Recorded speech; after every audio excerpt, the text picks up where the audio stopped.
En apparence, rien n'a changé. Pourtant, depuis 7 ans, l'aéroport de Nantes n'est plus un bien public. Vinci est actionnaire majoritaire.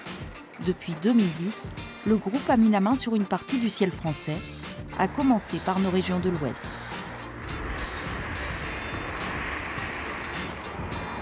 En 2010, Vinci remporte l'appel d'offres sur le projet de Notre-Dame-des-Landes et récupère la concession de l'actuel aéroport de Nantes. La même année, entrée au capital de Rennes et de Dinard. En 2016, Vinci prend 10% des actions sur Quimper et sur Brest et s'offre à Lyon une participation majoritaire sur le deuxième aéroport français.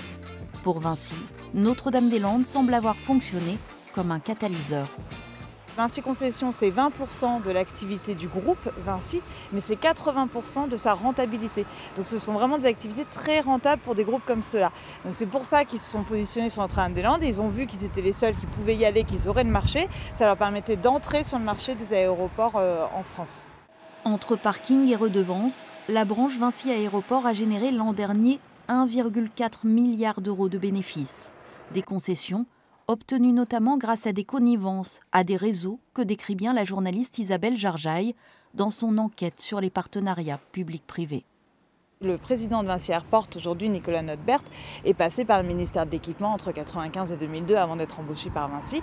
Et par exemple aussi, à Notre-Dame-des-Landes, c'est un préfet qui a signé la déclaration qui a préparé la déclaration d'utilité publique en 2007 et qui depuis est chez Vinci depuis 2011. Des connexions que reconnaît Xavier Huillard, PDG de Vinci. Le groupe ayant toujours refusé nos demandes d'interview, nous sommes devenus actionnaires pour l'approcher et pour l'interroger entre autres sur cette embauche d'un ancien préfet de la Loire-Atlantique. Nous avons besoin en notre sein, non pas de 36 000, mais d'au moins une personne qui a une bonne compréhension des rouages administratifs de notre pays. Et donc il est sain d'avoir un préfet en retraite.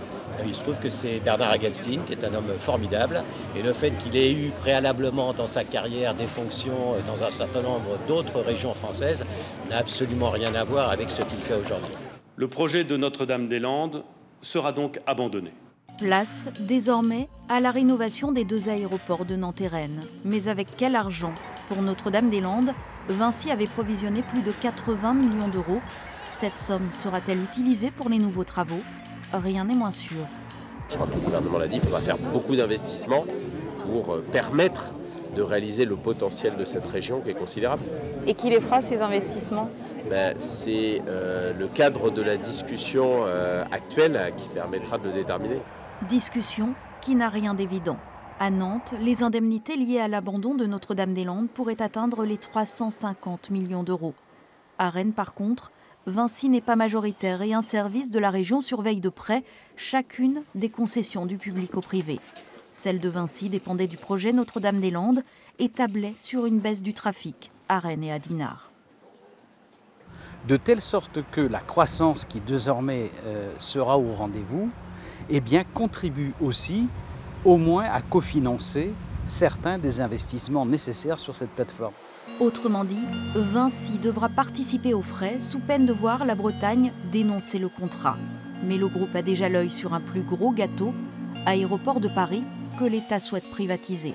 Si Vinci l'emportait, un seul opérateur dessinerait l'essentiel de la carte du ciel.